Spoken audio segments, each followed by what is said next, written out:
Relax, the keyboard is off, the press box is closed, and the mic is just getting warmed up as the Guardian of the Blue Paint turned writer is about to enlighten us. The show where the writer is fresh off the presses and the ink is not dry. For this week's show, the Philadelphia Flyers Training Camp Report. Welcome to the Hockey Writers Inc. Join Lance and Steel as we bring you all the latest on the Flyers.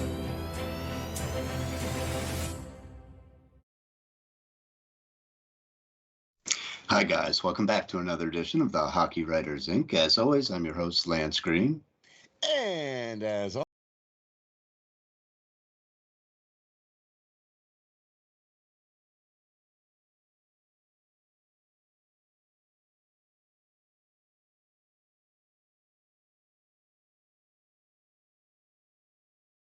always, I'm your co-host, SteelFlyers. And holy smokes, how you doing, Lance? Two Flyers losses, two preseason games. It's pretty much as expected.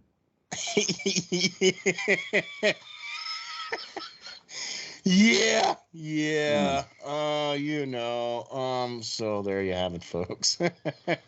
I'm SteelFlyers, your co-host, and we're talking about episode 96. And the only title I got for this show for episode number 96 is The Flyers. Can we see the Flyers? Can we see them? Hello? Is there anybody in there? Hello?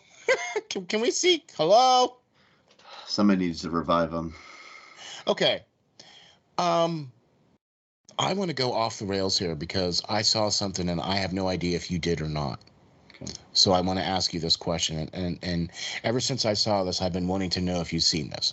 We're going to get into a bunch of other great stuff here tonight, folks, so just hang with us. You know how it goes here at Hockey Writers Inc. We don't pull any punches or anything like that. So the other day I watched that thing that the Flyers put out, right, called The Standard, okay? And it was posted to the Philadelphia Flyers official YouTube site. And I queued it up and I started listening to it, and I wasn't really paying attention until I heard Bill Clement's voice. So I want to know, have you watched the almost 14-minute long video? Parts of it. I ended up shutting it off. It seemed to me with Torch talking and all kinds of other stuff. I don't know. It seemed kind of like AV to me all over again. I don't know if you were talking about the same video or not. It's the episode one. Episode one, The Standard on posted on the Flyers YouTube website. Yeah. Okay. It's like I've read this or seen this in a nightmare somewhere before, and I don't know. It's just a lot of propaganda, I guess. And well, you knew that was going to be. Yeah. I mean, come on. This is a hype video here. Come on. It didn't do too much to hype me up. Just like a lot of these preseason games. Not really that hyped up about it. Usually this time of year, I'm happy to see some preseason games and see some prospects. And I don't know where they all are, but they're not here. That's a good way to put that, I think. So, okay, I just wanted to know kind of what your thoughts were, because I did watch the whole thing. Okay. And it's funny that you mentioned that whole prospect thing, and by the way, folks, if you get a chance, swing on by the YouTube site there and check out the Prospect Watch show, where we speak with Yaniv Peretz, a top flight elite prospect goalie going into the NCAA. And I'm here to tell you what, folks, you got to check that out for sure. Prospect Watch show. Wait till you guys see who the next one's going to be. That was a good episode. I think we just filmed. Yeah, think so too. All right. What I saw in that show was kind of along the lines of what you were saying. It did kind of feel a little bit AV-ish. A lot of the same words were used and a lot of the same attitudes were conveyed. And yeah, okay, it's a hype video, but I'm really cool that it was Bill Clement narrating. I've always admired Bill Clement as in front of the mic, behind the mic, on the ice, off the ice. I've always admired Bill Clement, and he's always been one of my favorite Flyers. He's always been one of my favorite guys, whatever, Yeah. And so to hear him say that, because I know he's retired and everything, and to hear him say it, I was like, all right, okay, cool. I am excited to see a few prospects that are here in camp, and I just want to see more of them. Mm-hmm. Okay. Agree. Right. Okay. So now I get it. It's training camp. So and there's suddenly now 60 guys now, right? So you almost got 3 complete teams, almost, give or take. But you have at least 2 complete teams. Do you know what I mean? So it's tough to get ice time when there's 60 guys fighting for ice. Okay. But I think that goes back to our talking points here. The first one we're going to talk about is the 2 preseason games. Right. And we had the Flyers fall to the Sabers 2-1, and they fell to the Capitals 3-1. So Lance, why don't we break down those 2 preseason games? What do you think starting off? Sure. We'll start off with the Sabers game. I think, the Sabers brought a young team, a lot of great prospects who they, have had in their system for a little bit now and who are coming on and developing for sure. Owen Powers and all that. So, man, he looked good. Yeah, great to watch some of these guys. He looks pretty big, looks ready to go. So, yeah. Who was the stars in my mind from that game? I think, the Cates brothers were there. They were trying to make a name for themselves. Both Noah, and Jackson showed up for that game, and I applaud them for that. Yeah, agreed. Yeah. But, did anybody in that game really stand out for me above and beyond, like got me excited to say, man, this kid could make the team?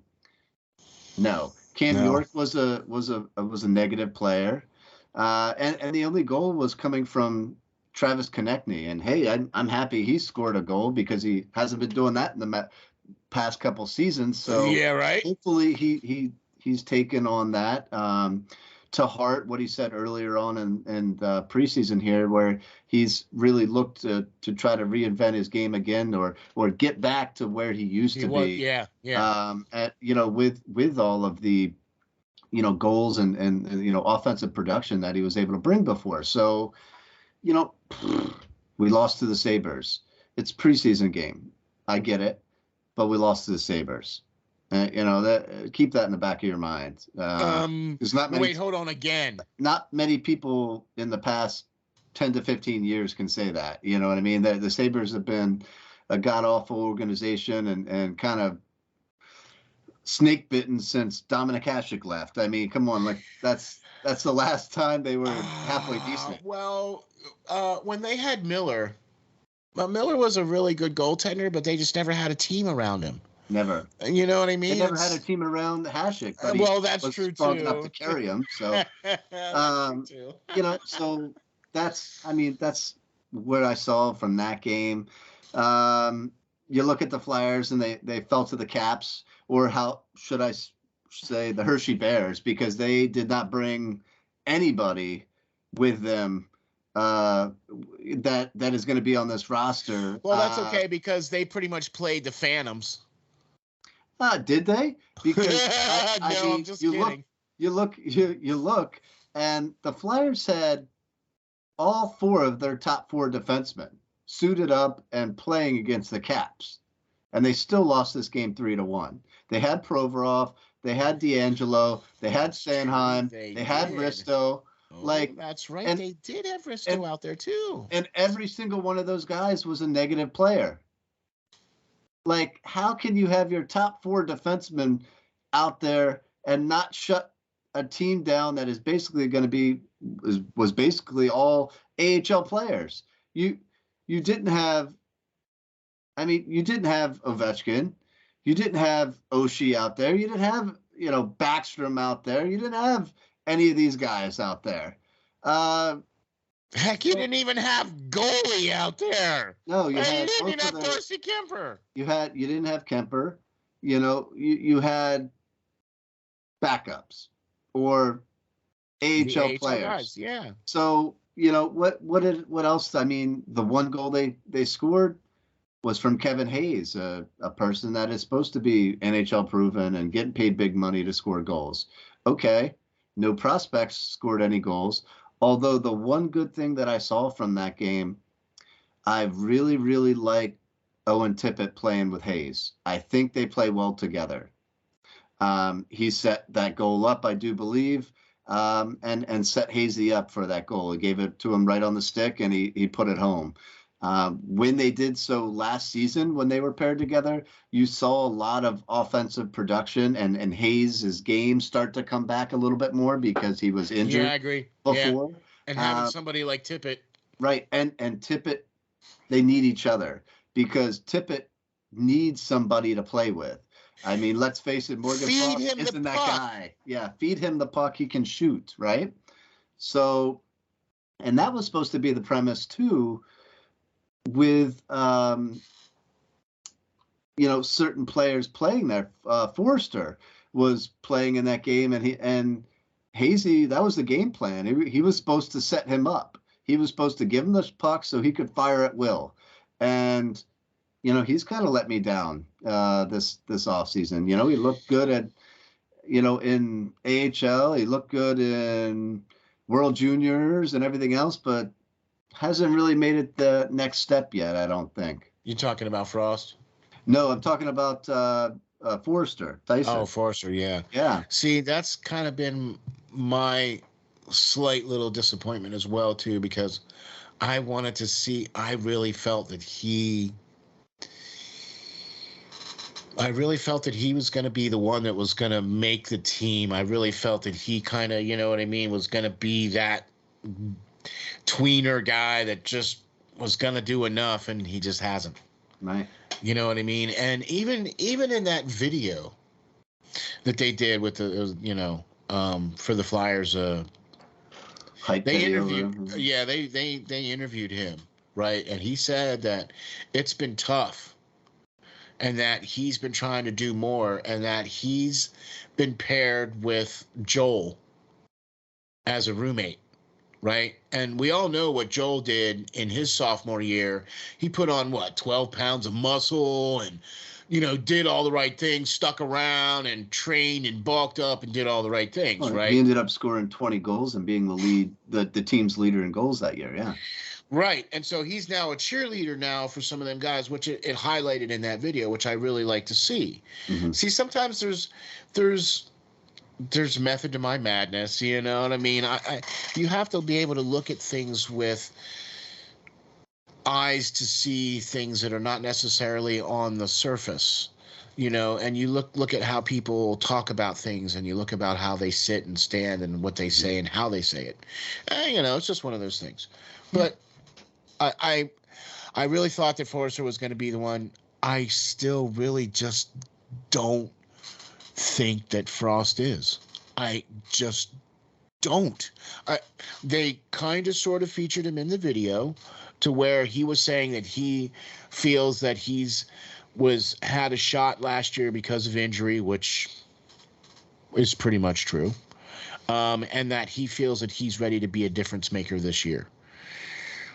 Okay.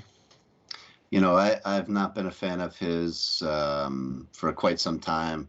I always call it like I see it, and I caught a lot of flack from all the fans and my fellow writers and everything over the past couple of years when I said, I just don't see it. I don't see it in Morgan Frost. I still don't see it in Morgan Frost. No, I don't either. To be the player that he was in juniors, he has still yet to develop to be anything, and the Flyers gave him virtually every opportunity to play with Giroux, play with everybody, trying to get him, and everybody else getting injured and having that top ice time and everything, and I still don't see it in him, and that's fine if that's going to be the player that he is, but then they need to stop hyping him up to be more than he is. Yeah, see, that's exactly the problem there. You know what I mean? And so it seems like they're presenting him to be something a little bit more than what I think he's capable of being, and that's kind of what my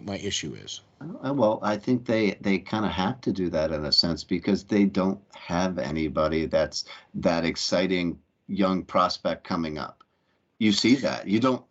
I don't see, besides the guys that went back to college that just got drafted this year, you know, I don't see that guy. I think right. I really want to see Wade Allison be that guy because I love how he plays the game. Yeah. But I don't want to put all my eggs in that basket and wishing and hoping that he's that guy because he's injured so much. I mean, and I think this last game, he came back, but he went up the tunnel again against the Caps, hurt or dinged up or something. Like he's just got the injury bug, and I really want to see this guy succeed because he's, you know, he plays with such a chip on his shoulder, and he is a Flyers guy. But yeah, you know, I need him on the ice. I'm not going.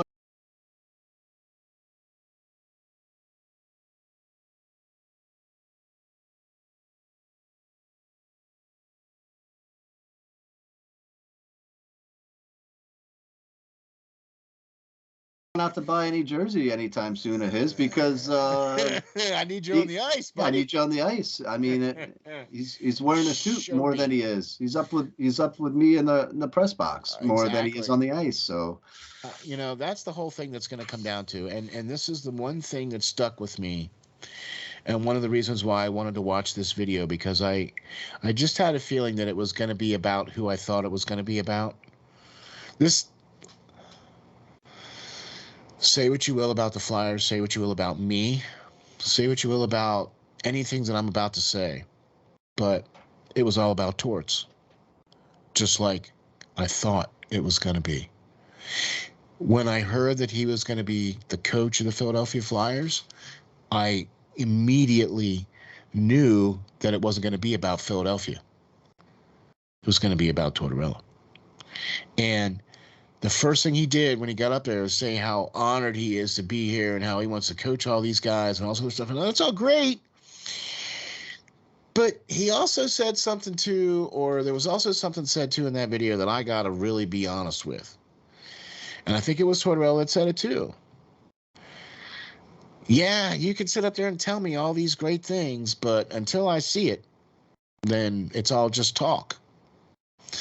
So that's kind of how I look at it right now. It's all just talk. The players are going to get up and say, you know, the consummate things and be the professionals that they are because that's what they're paid to do. Okay? Sportscasters, announcers, and every writers and all that stuff are going to do the same thing because that's what they're paid to do too. Okay? And that's great. And that's, you know, I got nothing, there's nothing wrong with that. But the whole crux of this whole thing is this: show me. Okay? Show me. I think he's going to come down from the rafters now. I think he's, you know, he wanted to set up a couple of games and observe from, you know, up in the sky and see what he can do, what they can do. But yeah, I agree. Show me. That's why I shut the thing off. It seems eerily similar to AV when he first came in and was throwing some nice words around or some not nice words around and getting the boys going. And all right, well, show me how you're going to differ. Show me how you're going to be able to take that a step further and produce W's with it. But anyway, that's my thoughts on that. One of the main things this is sad. But the main thing that I was wanting to see out of that Caps game that I didn't get to see because of the refs was Nicky D going out there. Yeah, that's what I said. Brutally beating somebody. Yeah. Brutally beating somebody up. And I mean, and you know my old additive. I mean, if you can't beat them up, right? Right. That's what I was always taught. So. Well, we're going with that mantra this whole season. Hey, you know, but the darn refs had to step in. I mean, I don't know about you, but yeah, I I'd pay my money and I want to go to a fight and see a hockey game break out. You know what I mean? Not you know, if the team's gonna lose in the fashion that they did, come on, man. Like I want to at least see a fight. That that's it. I don't know, but call me crazy, but that's what makes everybody stand up, and scream and holler and yell and hoot and holler like a fight and goals, a fight and goals. And if you're not scoring goals, at least fight. I don't know. I'm crazy. I'm old school, but hey, anything to get the guys tapping the sticks on the side of the board, right? You got to get your team into the game if they're down, and it's more than just fisticuffs. There's an art to it, and I have to say that Rick Tocchet was the best at exactly what you're talking about. Right. Right? I kid you not, man. Rick Tocchet was the perfect guy that if you needed to pick me up, hey, Tox, can you go out there and take care of the crowd? And he'd go out there and take care of business. And suddenly the crowd would be sparked. Yeah. Riley Cote is like that too, right? He was one of them guys that, man, look, you just knew that when he dropped the gloves, it was on. Mm-hmm. You know what I mean? Wayne Simmons, when he dropped the gloves, it was on, right? When Donald Brashear dropped the gloves, right? It was on.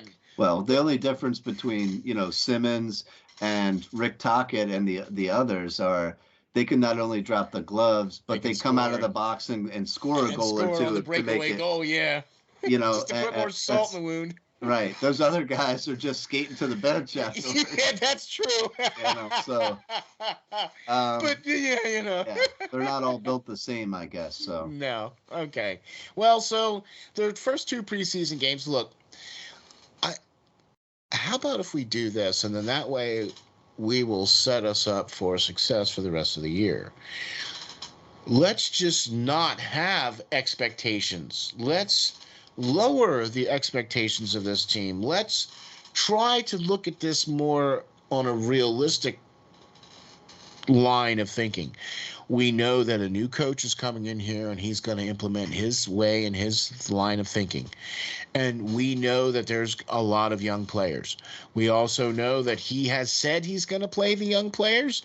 So, okay, if you're going to play the young players, then why is your general manager out getting a bunch of 32-year-olds? We'll get there too, yeah. Well, so much for that thought. Anyway, what do you got, Lance? So let's try to put something together here. What I see, is a grain of salt here for the preseason games. Obviously, you don't want to go out and show everything you got in preseason, right? Obviously. We learned that in, football as well as hockey. You don't want to go out there and do all your, setups and your boxes or whatever on defense, whatever systems you're going to run to let them know, especially when you have a new coach, right? Right. Torts has been around a while. Most people know how his teams play, but still he might have some new ideas. So you don't want to go out and do that. So take it with a grain of salt, but obviously. And the same token, your star players, your top four defensemen should be able to go out there and play well enough to win you a game if they're playing against minor league players. So give and take, right? But let's talk about this time of year and what it's really about. Yeah. And it's about the prospects. It's about showing these kids, getting a chance to show what they're worth, whether they're going to shine enough to make the team. And I think you referenced this a little bit before in saying that you haven't got a chance to see all of them. Right. I want to see Elliot Dejournay. I want to see Avon. I want to see some of these other guys that, are fighting to make the team. You got to mix in your NHL players to get them back in the groove of things. But I think, there's a lot to be said in what Torts has been doing the past couple of days and getting them to skate so darn much that they're throwing up in between the other set doing the suicides. I think he's going to get them there in game shape. But for me, I want to see what the youth has, and I'm not seeing that. I haven't saw a whole lot from Frost. I haven't saw, he had 1 assist. Okay, great.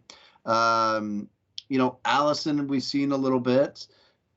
Forster, York, he played 22 minutes the other night against Buffalo. So but that's a player that definitely has a chance to make the team and definitely should be out there in every single preseason game, maybe missing one of them or something like that, to see what he really has, in my mind. Being how young he is and everything. Right. Well, I mean, being a top prospect, a first-round draft pick, and, he played a little bit last year.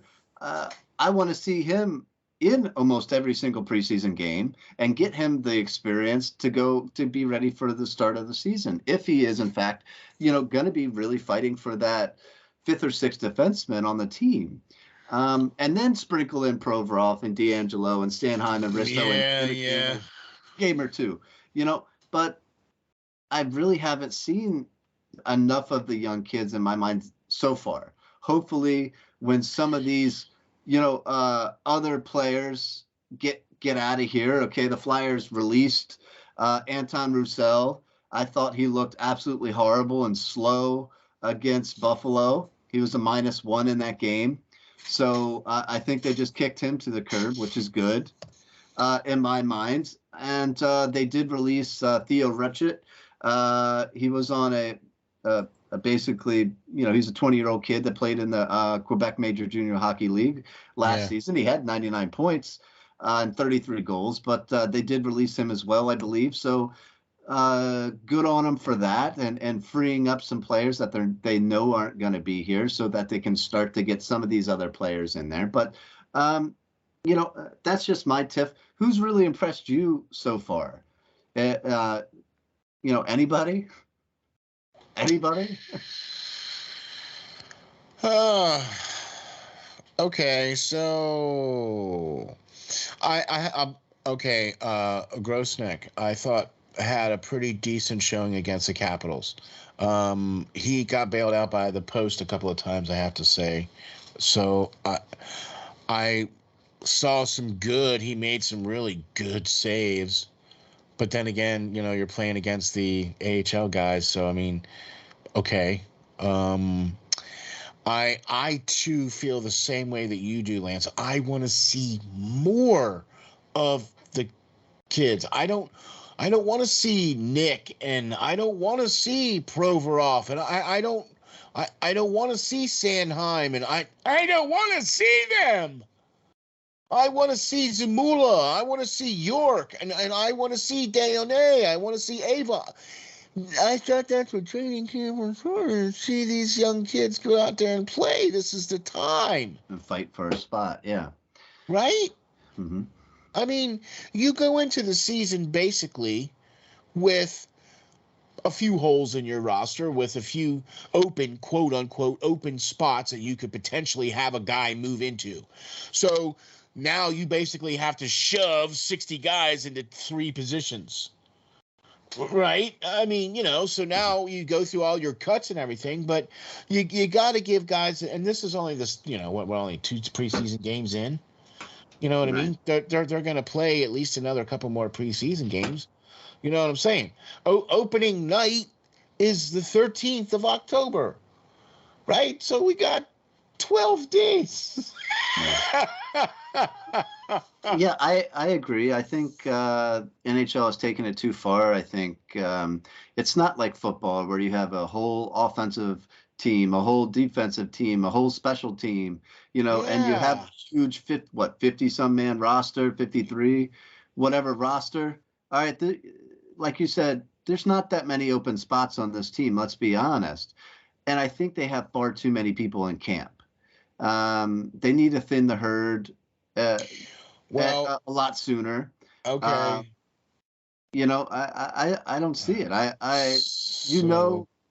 Some players are going to be in the AHL, and right. I think you need to give these kids a lot more of the chance to actually make the team and prove themselves during these pre-game situations. And that's why I want to see the Cam Yorks playing 25, 26, 27 minutes a game. I want to see him out there on every power play. I want to see him out there on every penalty kill. I want to see him play in every situation. I want to see Zamula play in every situation.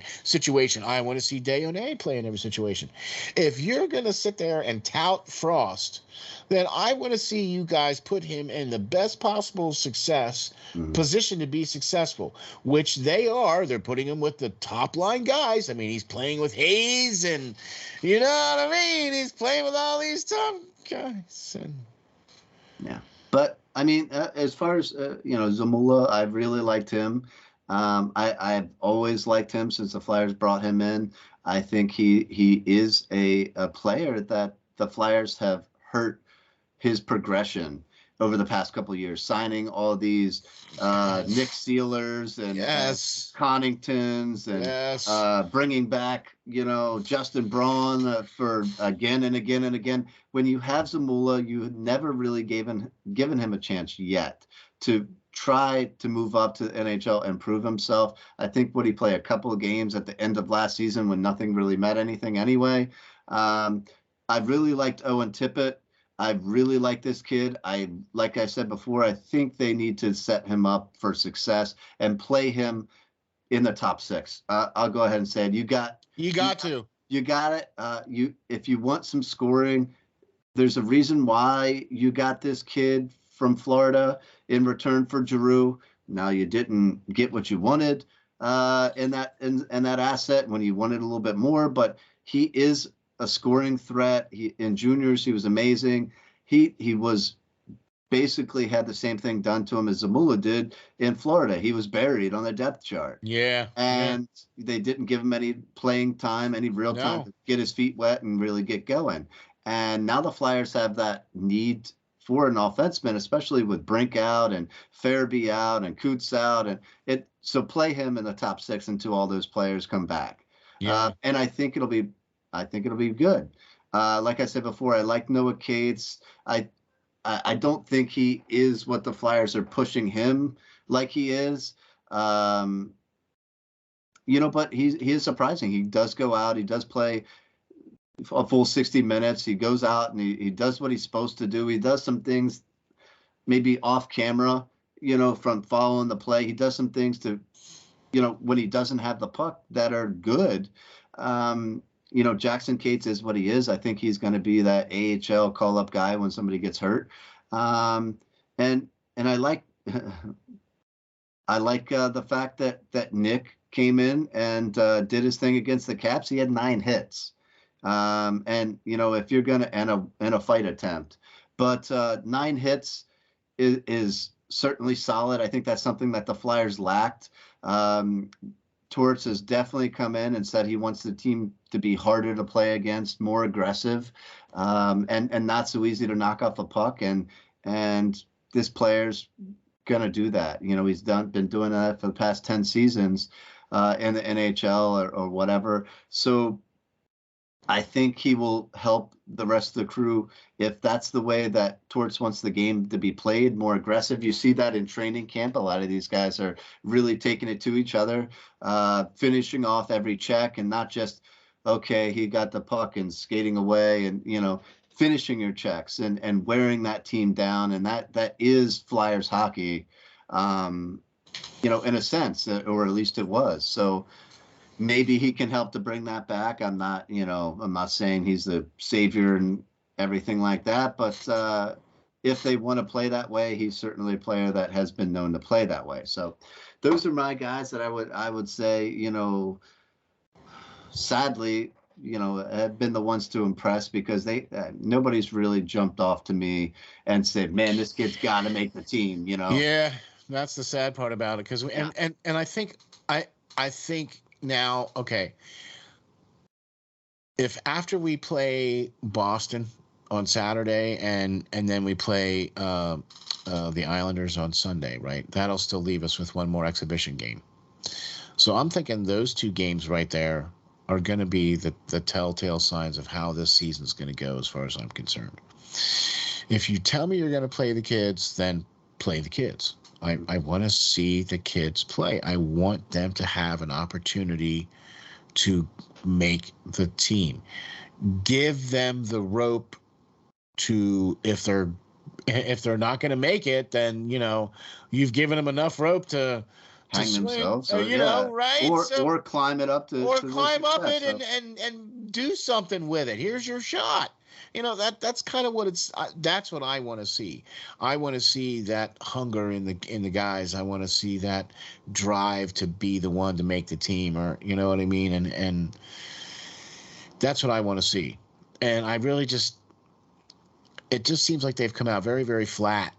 Now look, I'm also going to say this too. And this is why I think we should lower our expectations for this year. Okay. Tortorella even came out and said it, so I'm happy to hear him say that. Okay. However, you're never going to be able to convince this fan base that wins and losses are not what it's about right now. And that's what needs to happen in this team.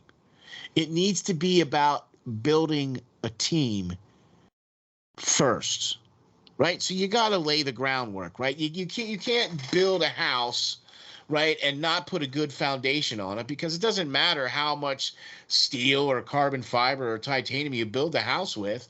One little breeze goes by and it blows over, right? We can't build a team like that.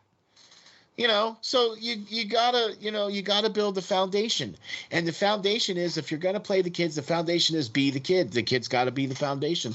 The draft picks, the prospects. You can't free agency your way into a Stanley Cup. It hasn't worked. Nobody's been able to do that. I mean, you look at what I think one of the best GMs out there right now, and what Detroit is doing. He built Tampa Bay to be up to what they are, and now he's back home in Detroit, and he's playing the kids there. They struggled, but they've drafted well in those years that they struggled, and Stevie Y has really got them on the right track again. A lot of their prospects are coming into camp, and they're impressive. The ones that should be impressive are. Exactly. You know what I mean? And then you have some that are surprisingly impressive. Guys that you wouldn't think that were going to be that and turn into something. But he has been playing the kids, and they are developing together. So that is, in a sense, what these camps are about as well. So exactly, and that's what I think is going to happen this year with the Flyers. So that's why I'm trying to say that the expectation of wins and losses, okay, the Flyers play in one of the toughest divisions going. It's going to be one of the most competitive, I think, this year, bar the Flyers and probably the Islanders. Mm-hmm. And the Devils too, probably. I think Buffalo is going to be a better team this year. I think New Jersey's probably going to be. I think they're going to stay.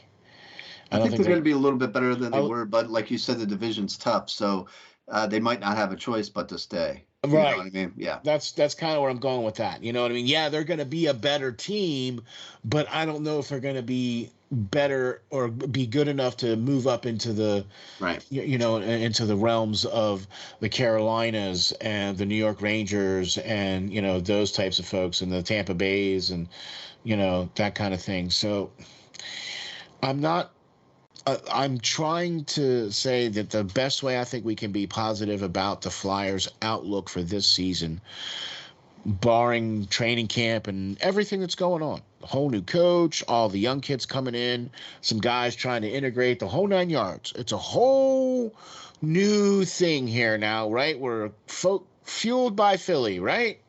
I was corrected the other day by the great Isaiah from O&B Puck, and said, yeah, no, it's not Bring It to Broad anymore now. It's fueled by Philly.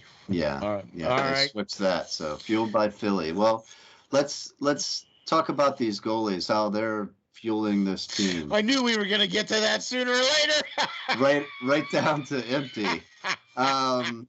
So let's look at talk these to me, numbers. man. Yeah, talk to me. These numbers, because I'm an old goalie, and I'm going to observe this, because I can't believe that they didn't go out and get a suitable backup after the whole Ivan fiasco over in Russia. So let's dive in, shall we? Sandstrom.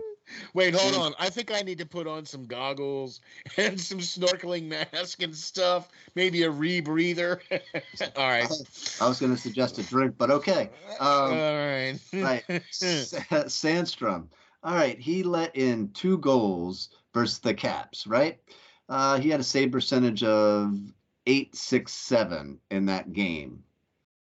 Not the greatest. And like we already said, it's basically an AHL team that night. Hershey Bears were out there. Somebody he played a lot last year. Well, he didn't really have that good of a record last year. No, he didn't. So, Urison, .917 save percentage versus the Caps.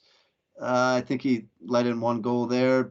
Stopped all 7 shots he faced against Buffalo. He came in kind of, at the tail end of that first game or whatever like that. Yeah.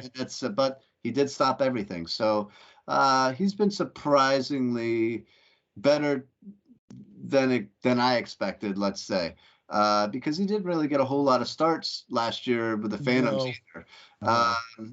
Okay, and Grosnick. Let's be honest. The best thing about him right now is his helmet. His helmet is freaking awesome. Throwback. It is pretty slick, I gotta say. I like the design. Big Top Gun fan, and he paid tribute to Goose on his helmet, so I thought that was pretty cool. But his numbers. He gave up 2 goals against Buffalo and had a save percentage of .857. All right, before you go any further, because this is what I want to say. Of those 3 goalies, I think Grosnick has been the best goalie so far. Well, from what I've seen. Okay.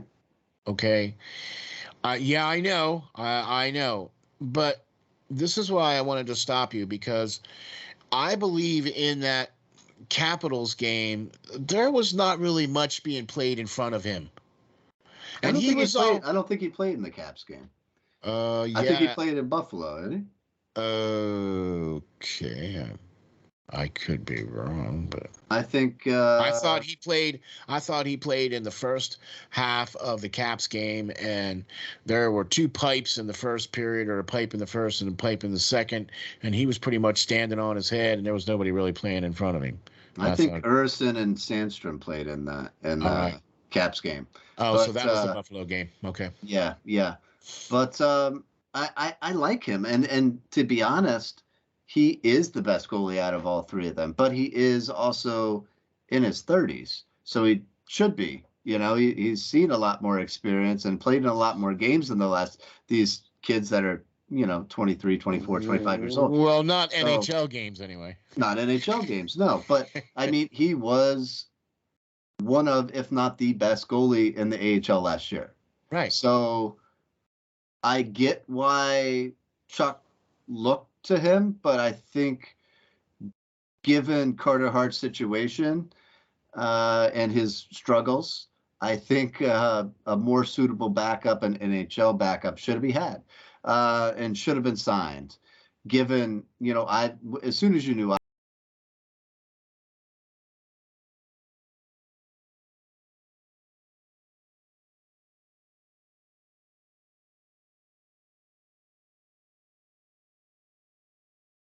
Ivan wasn't coming over, or whatever happened, to him. And I don't want to get into that, but you should have gotten a little something better, I think. And overall, you couldn't get a win against the Sabers, and you couldn't get a win against the Ovechkin-less Caps. I mean, it's tough. Let me ask you a question now, and this is clearly goalie related, but just run with me on this and see if you agree. So I would take Sandstrom as the backup to Hart and go into the season that way. And I would put Grosnick and Urison down with the Phantoms.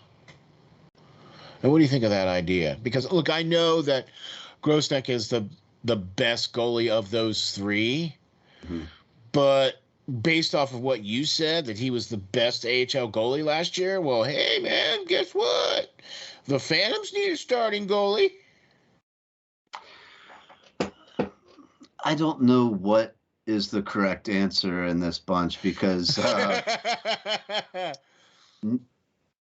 none of the three are deserving of an NHL job. But this is what we got. Yeah, so, but this is what we got. I think you see a lot. I think you see all three up at some point this season, and playing in the NHL. I truly do. I don't think any of them are going to do a spectacular job in the NHL, and I think you're going to see them rotate through as injuries occur and everything else. So they already have.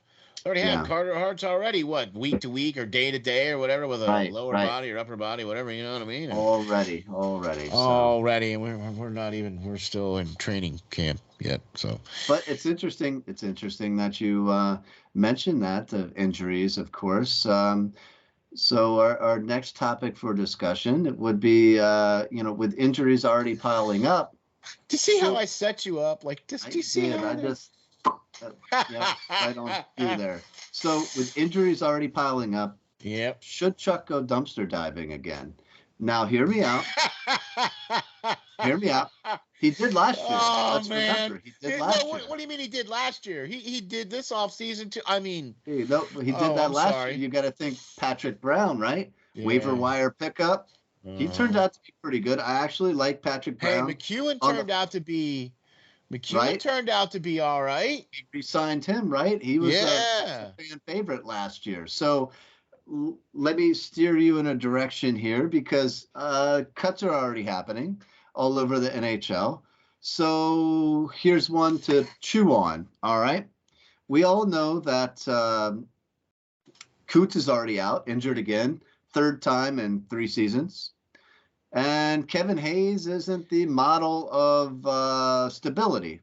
The past 2 seasons, he's been hurt and everything as well. So where does that leave us if both of those players at some point this season are injured again? Drew's not here anymore to slide on over, right? Nope.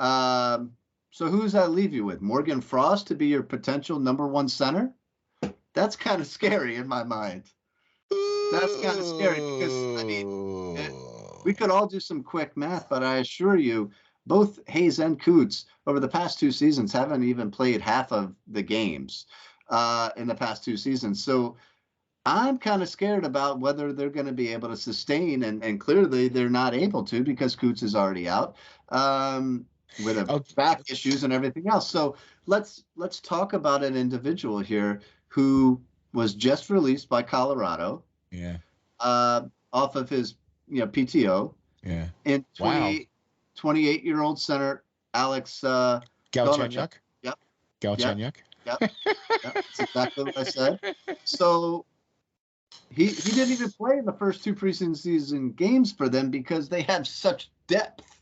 Even with Joe Sakic trading away all or most of his draft picks, the ones he does keep, he's been able to develop some talent out of and trade away for some other players when he needed to. So Alex, hey, a GM that knows what he's doing. Hey, wouldn't that be nice? Alex is 28 years old. He's 6'1", 194 pounds. Yeah. Now he has a history of some injuries himself with his knees, but he was a 30 goal scorer way back in 15-16 season. But he also has had some 19 goal years and everything else. He was a number 3 overall pick. Not that means much, but last season with Arizona, he had 6 goals, 15 assists for 21 points. I mean, at this point, it's really picking straws, and it's I don't know if it would be a first choice, but if you're going to go dumpster diving like he did to fill out a roster when you realize the people that you brought in the offseason aren't really all that after your preseason games, he's a guy I think at least the Flyers should look at, especially if Coots' injuries are going to be longer than they think. What do you think?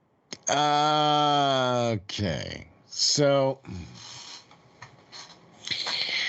I always appreciated this about you, Lance. I've always had a deep respect for you, and this is one of the reasons why we do this show and why I have a deeper appreciation for you, because you always try to find a way to fix the situation. Right. Okay. I don't think that I think the Flyers should stop trying to find somebody outside of their organization.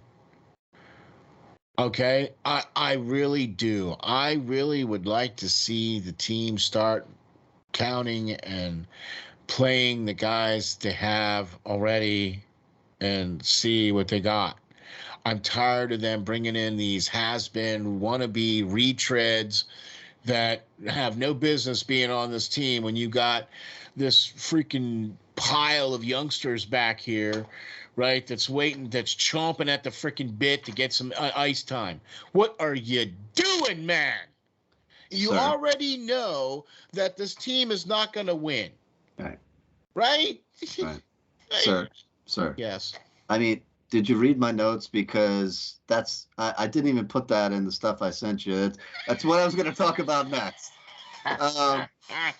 No, I agree with you. I don't think they should go out and sign him. I always look for something, like you said, but it's not always that I agree with it. I just throw out. Oh, no, I know. Yes, right? So yeah. I don't think they should go out and get this guy because he has a history of injuries himself. Yeah. He was a number 3 overall pick. Okay, well, that's all well and good. And he had scores, and he had some good goal seasons. He had some good years, but he hasn't done anything for me lately.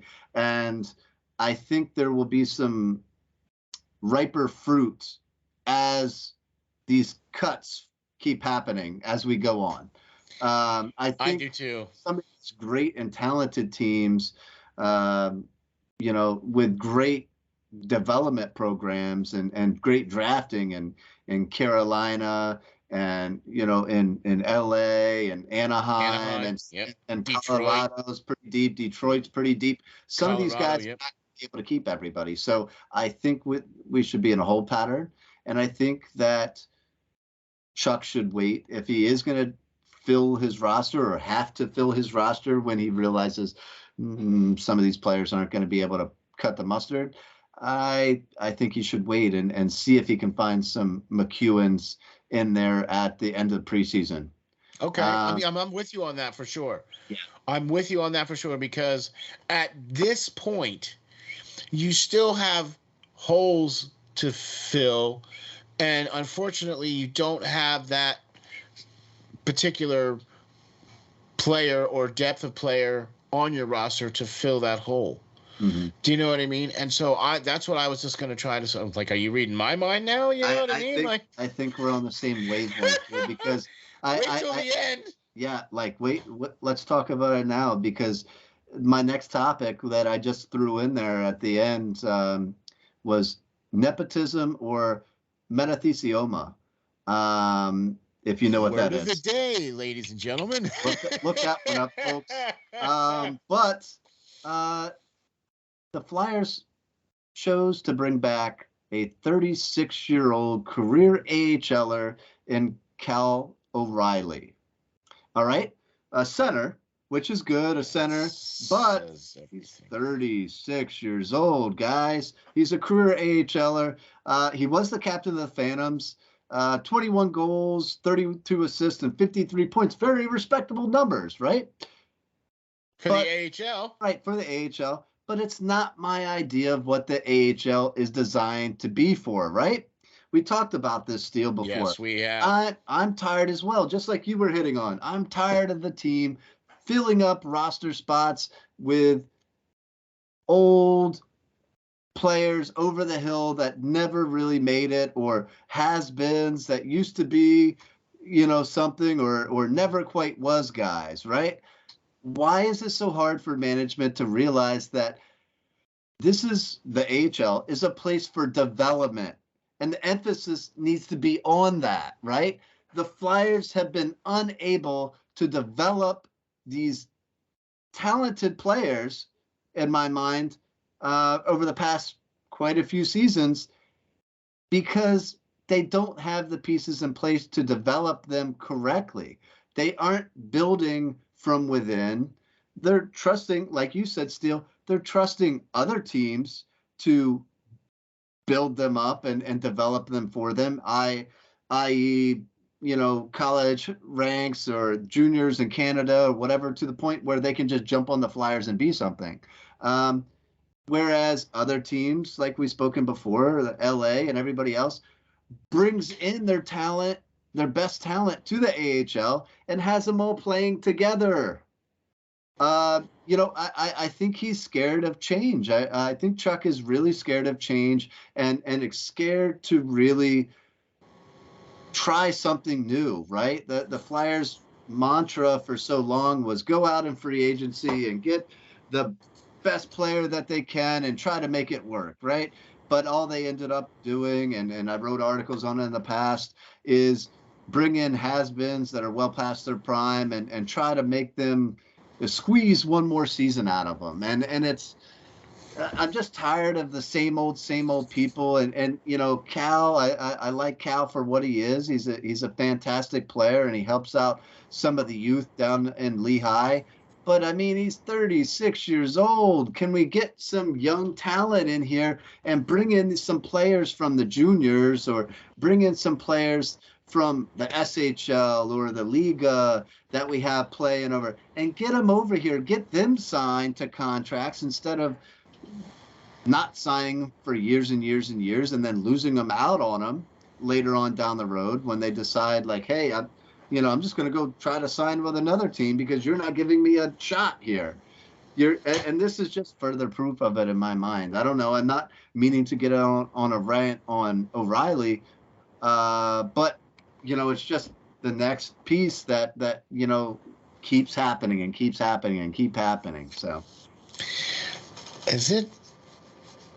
I mean, this is why I kind of am like, I want to see the youngsters. I'm kind of like, at this point, I'm not trying to say that, oh yeah, we should bomb for Bednard, or, blow it for Bednard, whatever you want to call it, right? Because this team isn't going to be that, okay? They're going to be just good enough to get that 17th overall pick or that 21st overall pick, just not you have good a lot enough. Of faith in them. I would say top 10 or 15 at best. No, because I think what's going to happen here is that Tortorella's going to probably will them to get something out of them. Yeah. Will them to a couple of extra wins, and they're going to probably make it a little further. Look, I want to see this team succeed. I want to see this team win. I bleed black and orange. Okay, if you cut me, I kid you not. It's black and orange. Okay, mixed with gritty fur. Okay, I don't care. I want to see this team succeed. Okay, so come out and tell me that you're rebuilding this team because you want to see the same thing. Don't give me this lip service. Give me ice service. Right? Don't tell me what you're going to do. Put me the wins in the column. Okay? Right? So until all that happens, I have to call it like I see it, because now I'm not a fan. Now I'm looking at it as an analytics. Now I'm looking at it as, I took off the fan glasses, right? And I'm looking deeper into things here now, and I'm kind of scared, if you must know the truth here, folks. You might enjoy the game better if you took off the glasses. Just yeah, because I can't see very well without them. But you know what I mean, though. You know what I'm saying? I do. We want to see this team succeed. So, in order for this team to succeed, we try to come up with suggestions or ideas like Lance does. That's why he always comes up with these great, ideas of players that we could use. I mean, I even thought of, I even looked at Sonny Milano and was like, well, gosh, he's only 26. I mean, He's a 1.7 mil cap hit, but he's only 26. Hey, he's on a PTO right now. Nobody thought to sign him. He got released by Anaheim. I think he's in the release category. Well, he was, yeah, but now he's signed PTO deal. He did. Okay. Yeah, with like Calgary, I think, or something. Okay. But I mean, this is the kind of thing I'm talking about. Yeah. You see, this is the kind of job that a GM should be doing to try to help the team. Stop trying to have the mentality that you're one or two players away from contention, because that is just not reality. And to keep thinking that, and to keep acting on that, and to keep building on that concept is just digging you a deeper hole. I mean, please tell me I'm wrong, Lance. Please tell me that I put the fan glasses on and I'm seeing this through orange-colored glasses, and I'm trying to Please tell me I'm wrong. No, you're not wrong. And to prove that, you can look at the stadium and see that. I think I was looking through Twitter today and I saw quite a few people talking about how they were trying to they've had season tickets forever, and they were trying to sell more games than they have ever sold of it, because you can't make every game, and people sell tickets to the games they can't go to, but they're actively trying to sell more games than they have ever had in the past, and they can't even get rid of them. Like, I'm talking about, like, not even selling them at face value, taking a loss on them. They can't get rid of them because nobody wants to see this team play, because they're fed up, just like you and I are, and have been for, where we are, have been for years, because we could see the writing on the wall and the team going in the wrong direction. And now it's just so blatant, it's a slap in the face, Tortorella, I think, was the right coach to hire, just not the right time. I think we're a little off on the timing for him. Okay? I think he's going to do some good things for Philadelphia. Yes, I do. I think he has a longer tenure right now than Chuck Fletcher. To be honest with you. Okay? And as long as the general manager that comes in and is able to work with the coach, and if the coach says we need to get a player like this, then I would expect the general manager to listen to his coach and go get a player that his coach is suggesting, instead of trying to. I would like to know who has given Chuck Fletcher advice. Yeah, he needs to fire that person and give me a call or something. I don't know. But you got to be careful with that too, Steel, because you got to know, hey, Flyers are having to pay Kevin Hayes an awful lot of money when that was an AV guy, and they paid him like he was a number one center, and he's not a number one center. I think he's going to be better this year. I think that TK is going to be better this year. I think that Scotty Lawton is going to be better this year. Okay? I really do. I mean, I'm trying to see some good here. Okay? No, I agree. I think Scotty Lawton is a focal point of this team, and I've said it before. I wouldn't hate it if they gave him the C, but me neither.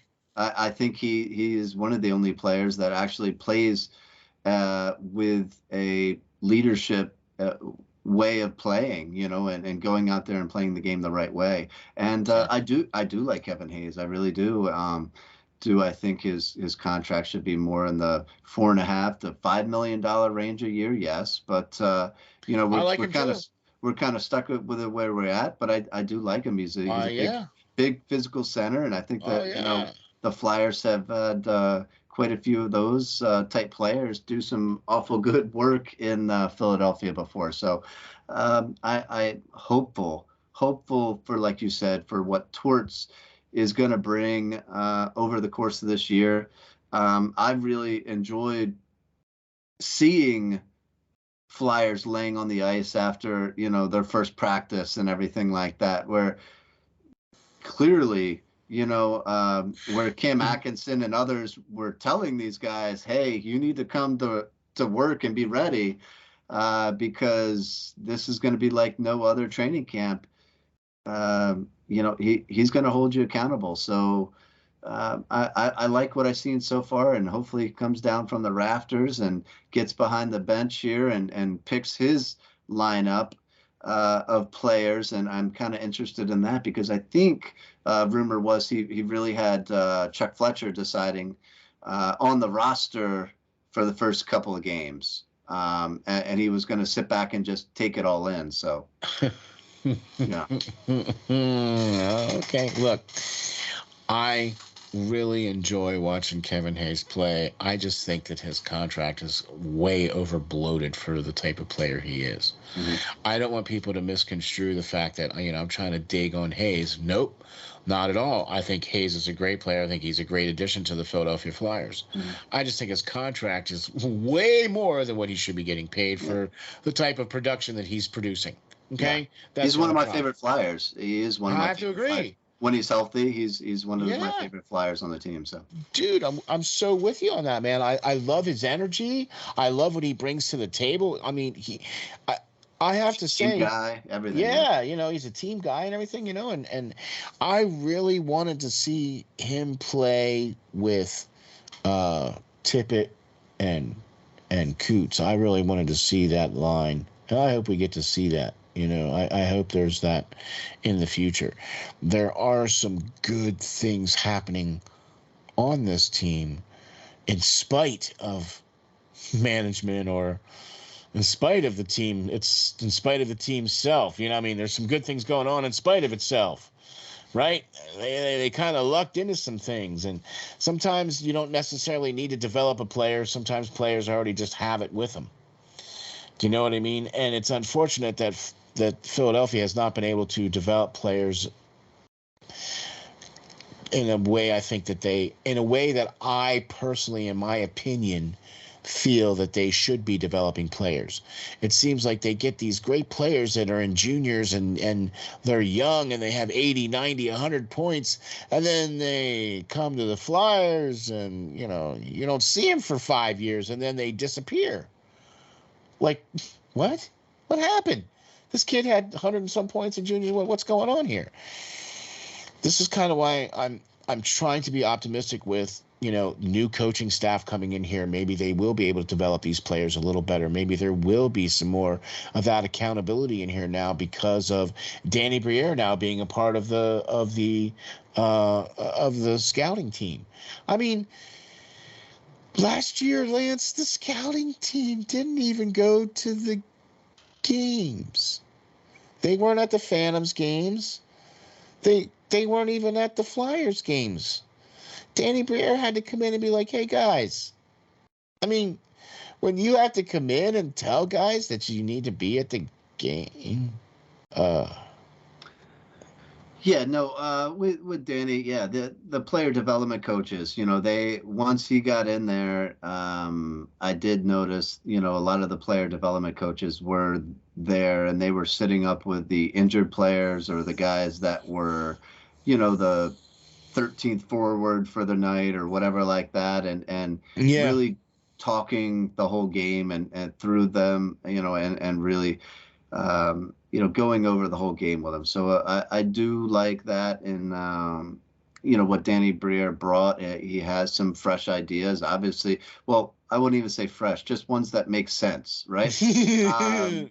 So I'm hopeful. It seems to me, man, that they're grooming him to be an NHL GM and possibly take Chuck Fletcher's job one day. Maybe he's training his replacement as we speak, because of the fact that, Montreal was already trying to get him. He's stuck around here. Well, no, that's why I think that's why Philadelphia gave him that quote unquote official position. Title, so that nobody else could snag him. I mean, they could still talk to him if they wanted to. The team would be dumb not to let him at least go because you're preventing him from moving forward. But like you said, they had to tell him all the things he wanted to hear in a sense to keep him here because I mean he has had other opportunities in the off season or even during last season. So who knows? Who knows what the future may hold there? But whatever it is, I don't think it's going to be Chuck Fletcher for very long. So no, and fingers crossed. Fingers crossed. That's sad that we're praying for that. I'm hoping for that, and that's sad because we really want to see this team win, and we really want to see this team succeed, and we really want to see the fans happy, and we really want to see the stands full of orange, and we want to see the Orange Crush, and we want to be hearing Crush 'em playing in the background, and we want to be, rooting for our team and everything like that because Philadelphia Flyers fans are some of the most passionate, some of the most knowledgeable fans on this planet. And this is why they're so emotional, because they care so much about this team. And that's why it makes it very difficult for me and you, Lance, to sit here and say these things because, at the end of the day, I'm still a fan of the Flyers. No matter how many wins and losses they have, no matter who's playing for them, no matter who's the general manager, I am still always going to bleed black and orange. But when you look at it from, not a fan perspective, and that's when the truth comes out. And that's what we bring to you guys is the truth. You know what I mean? Yes, we care deeply about this team. Yes, we want to see this team win. Yes, we want to see them be successful. How soon can we put our names on the cup? Right? I mean, seriously. But the reality is the reality. And the standard is not being met. Plain and simple. Yeah. I think that's a perfect place to leave off because I'm just tired of watching this team be unsuccessful. I want to start to see some more positive things. I think we're going to. I really do. I think there's some good things in store for this team. It's not going to be in the marks of wins and losses. It's just going to be a lot more losses. But we're going to see other types of victories for this team. The types of victories that I think this team needs to have. Number one, an identity. Mm-hmm. Number two, a work ethic. Sure. Number three, don't make this be an easy win. I want that Flyer-itis back. I want guys to be, hey, Coach, I'm not feeling so good tonight. We're playing the Flyers. I'm not feeling so good. I want that Flyer-itis back. I think Tortorella can do it. I'm hopeful as well. Yeah. I mean, we're going with that mantra. We're not going to beat them, but we're going to beat you up. Right? What do you think? I mean, it's always worked for me, so. There you go. Brute force all the time. Works every time. Lance, my friend, why don't you tell us, the editor-in-chief of the SteelFlyers All Sports Network, why don't you tell us where we can find you and some all that great contact stuff, buddy? All right, buddy. Well, as always, guys, you can find me on Twitter. It is now lance.green39. And, everything we put out the show and our new show as well now, you can find on Facebook, you can find on Twitter, you can find on the website, SteelFlyers.com. You can find it on YouTube, as well as, every single, broadcasting podcast platform out there imaginable. You name it, we're on it. So, give us a like and subscribe and tell a friend for sure.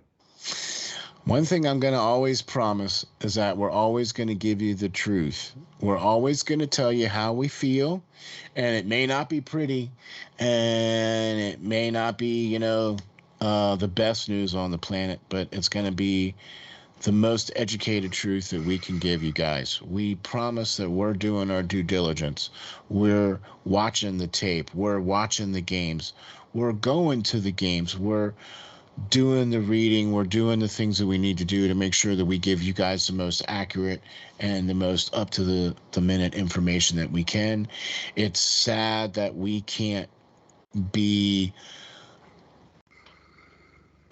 like, we want to be fans and we want to talk about, yeah, we want, Flyers this and Flyers, but that's not what this is about. That's not why you guys watch us. You guys watch us to hear the truth about the team that we love. When they start to win and when they start to do well and when there's victories, whether they be in the win column or not, we will be here to bring them to you. Okay, so you have that promise from us. We'll be here all season. We'll be here for the wins and the losses and the ups and the downs. We love this team. We want to see this team win and succeed. And I know you guys do too. And we want to thank you guys for watching the Hockey Writers Inc. We'll catch you all in the next episode.